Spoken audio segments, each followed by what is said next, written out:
J'ai regardé, j'imagine comme vous, ce qui est présenté comme le programme, en tout cas la plateforme programmatique de ce nouveau Front populaire, et il y a forcément un passage sur l'international dont je sais qu'il vous aura intéressé, concernant notamment le Proche-Orient. Rompre avec le soutien coupable du gouvernement français au gouvernement suprémaciste d'extrême droite de Netanyahou pour imposer un cessez-le-feu immédiat à Gaza et faire respecter l'ordonnance de la Cour internationale de justice qui évoque un risque de génocide. Agir pour la libération des otages détenus depuis les massacres terroristes du Hamas dont nous rejetons le projet théocratique et pour la libération des prisonniers politiques palestiniens. Comment vous l'avez... Est-ce que c'est trop faible? Est-ce que c'est un passage obligé? Est-ce que c'est honnête? Comment vous l'avez ressenti? Attendez. C'est écrit.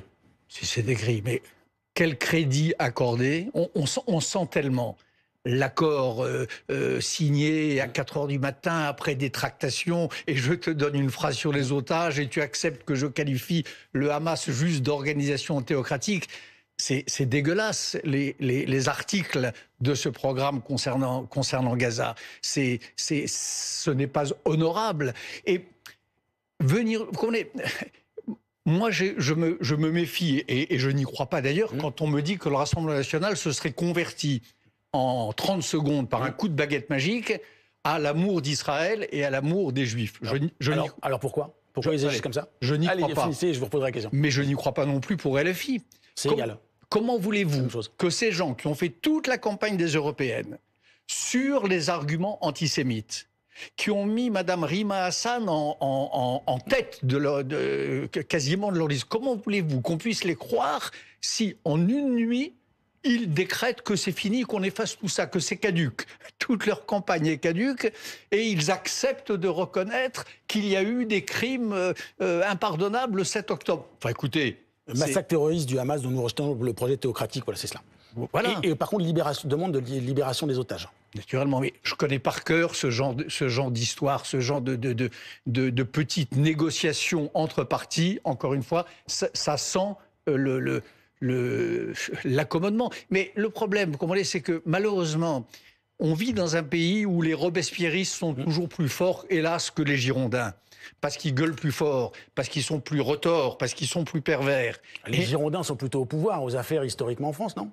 Allez, oui, sauf que les robespierristes ont commencé par les envoyer à la guillotine, avant d'y aller eux-mêmes, bien sûr. Aujourd'hui, je crois que les sociodémocrates qui croient avoir joué fin avec LFI, je crois qu'ils vont se retrouver floués. Et la vérité, c'est que les gens de Mélenchon, les autres, sont plus retors, plus cyniques.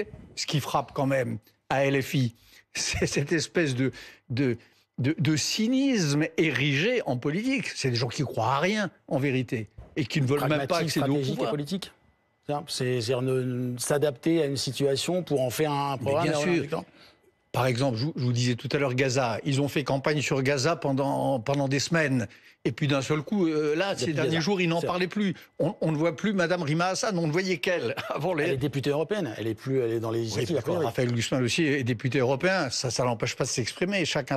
Je veux vous dire par là que là, quand s'affrontent des sociodémocrates honnêtes et des socialistes, dans leur grande majorité, c'est évidemment leur cas. Moi, c'est ma famille politique depuis toujours. Et des LFI pervers, cyniques, qui n'ont même pas véritablement l'ambition de gouverner, probablement, qui ont une autre ambition. Hélas, je crois que c'est les seconds qui auront raison des premiers. C'est une histoire éternelle dans la grande geste française, et malheureusement, ça va se reproduire là.